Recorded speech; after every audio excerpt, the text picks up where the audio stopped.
Nous allons maintenant passer à une période de 3 brèves présentations. Ce sera un effort surhumain pour la première personne que je vais vous présenter. Philippe Deslandes, qui est chef de service en amélioration continue de la performance et du bureau de projet au 6 Montérégie-Ouest. Philippe est quelqu'un qui enseigne le kata d'amélioration depuis presque 10 ans. Il avait dévoré littéralement le bouquin de Rother à l'époque et il a été sans doute l'un des premiers Québécois à aller du bout des pieds à se présenter au Toyota Kata Workshop en 2011. Rother s'amusait d'ailleurs à l'appeler « The French Guy from Montreal ». And for you, today, this is the French Guy of Montreal.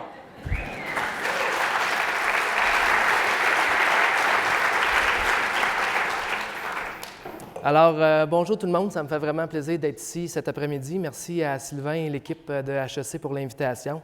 J'en profite pour saluer ma directrice, Mélanie. Inquiète-toi pas, je te rassure, je le sais que je suis encore en probation. Depuis la fusion en 2015, l'environnement a quand même évolué en complexité dans le réseau de la santé. Si vous regardez les quelques statistiques que je présente à l'écran, il y a beaucoup eu de plus entre le moment où je travaillais pour un C3S et quand je suis revenu dans le réseau de la santé pour un 6 en 2019. La beauté de la chose, quand on maîtrise le kata, c'est que peu importe que le défi soit grand ou petit, l'approche est la même.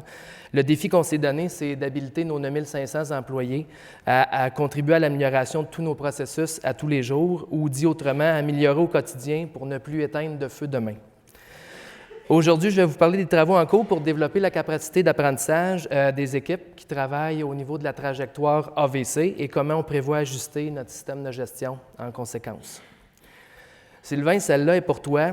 En fait, j'avais un plan. Ma présentation est pas aussi... en fait, la présentation est beaucoup plus linéaire que la manière dont ça s'est passé en réalité.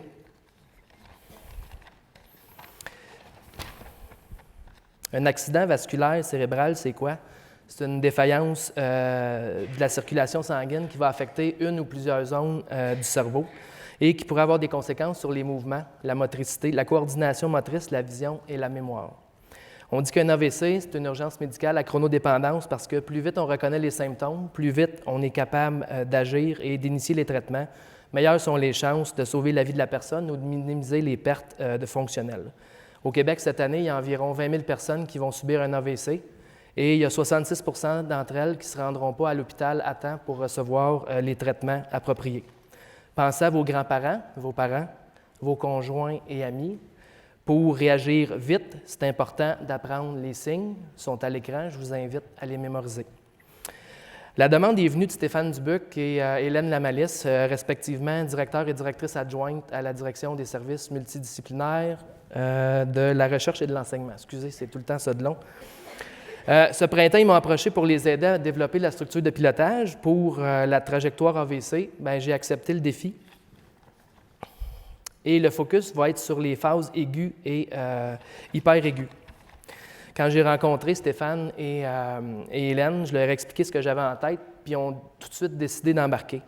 On allait se donner un défi global au niveau de la trajectoire. On allait aussi se donner des défis spécifiques pour chacun des maillons de la chaîne pour aider à aligner et relier les efforts d'amélioration.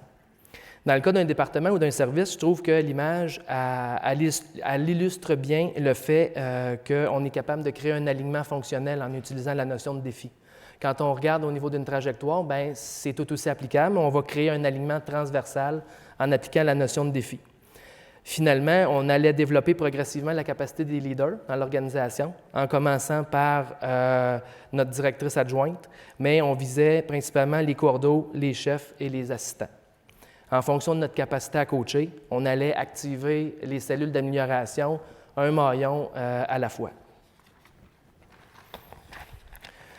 Une autre orientation prise, c'est que la pilote de la trajectoire, c'est elle qui devrait assurer et développer le thinking au niveau de l'équipe. Hélène, elle aurait besoin de s'élever rapidement au rang de deuxième coach. Aujourd'hui, avec l'expérience, un des prérequis, je pense, c'est de commencer par en haut. La direction elle doit démontrer l'intérêt et la volonté d'apprendre la routine d'amélioration, puis ensuite intégrer la routine de coaching. L'autre prérequis, c'est la volonté de pratiquer. idéalement à tous les jours, minimalement une fois par semaine. La rencontre de coordination hebdomadaire de la trajectoire, elle allait permettre d'assurer la coordination dans les initiatives, donc une fois par semaine. Et la pratique de la routine d'amélioration, du kata d'amélioration et du kata de coaching allait se faire en trio. Donc, l'améliorateur, maintenant, on sait que c'est ce mot-là qu'il faut utiliser. Le premier coach puis le deuxième coach, ça se ferait sur le terrain dans les différents secteurs. Vous ne serez pas surpris de comprendre, d'apprendre que la première chose qu'on a fait, c'est aller saisir la condition actuelle. On a fait un scan au niveau de la chaîne de valeur. On a identifié les différents maillons, en commençant par le transport préhospitalier de l'usager jusqu'à l'urgence, etc. On a identifié les propriétaires des maillons. Ça nous a permis d'identifier nos futurs améliorateurs, donc un cadre intermédiaire et son assistant ou assistant. Ensuite, on a identifié les indicateurs clés de résultats de chacun des maillons. Vous ne serez pas surpris non plus d'apprendre que c'est le délai qui est revenu à chacune des étapes, incluant certaines bonnes pratiques de prise en charge médicale. Ensuite, on a cherché à comprendre la voie du procédé. On a obtenu et commencé à traiter les données. Naturellement, on a frappé des obstacles en lien avec la fraîcheur et l'exactitude des données. Des fois, on avait jusqu'à 3 semaines, 1 mois de décalage. Et on a découvert beaucoup de variabilité au niveau des sources d'information. Il y avait plusieurs formulaires différents. Les gens qui collectaient l'information prenaient l'info dans les différents formulaires. Donc, des fois, ça ne fonctionnait pas tout le temps. Il n'est pas ici, mais je tiens à remercier Guillaume Quesnel dans mon équipe. Là, il a fait preuve de patience et de perspicacité dans ce dossier-là. C'est toujours en cours. Au niveau de notre condition CIM, dans le fond, on a commencé à designer la salle de pilotage tactique transversale.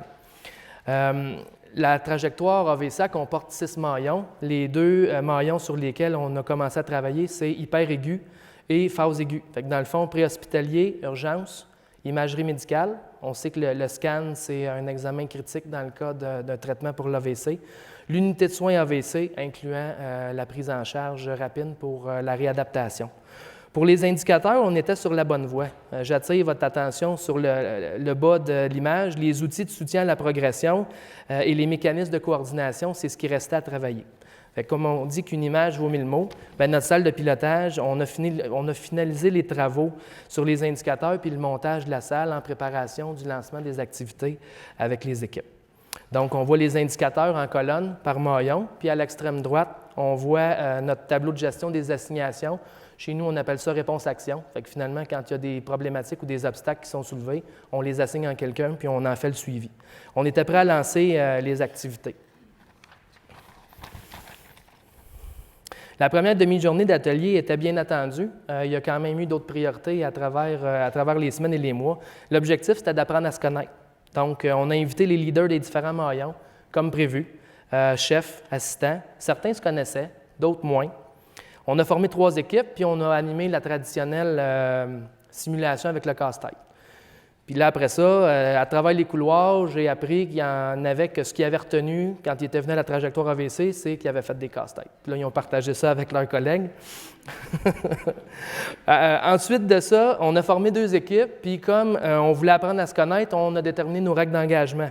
On a parlé, on s'est donné un défi global pour la trajectoire, on s'est défini des règles de fonctionnement. Il y a des comportements qu'on voulait encourager, puis il y a des phrases qui tuent qu'on voulait éviter. On voulait établir de bonnes bases parce qu'à partir de bientôt, on va se rencontrer à toutes les semaines. Ensuite de ça, la deuxième journée, elle a eu lieu 2 semaines plus tard. Là, l'objectif, c'était d'apprendre à travailler ensemble. On a fait un diagnostic traditionnel, mais tout le monde a été impliqué. On a défini les caractéristiques de notre patiente type, Mme Tremblay. On est allé marcher le processus.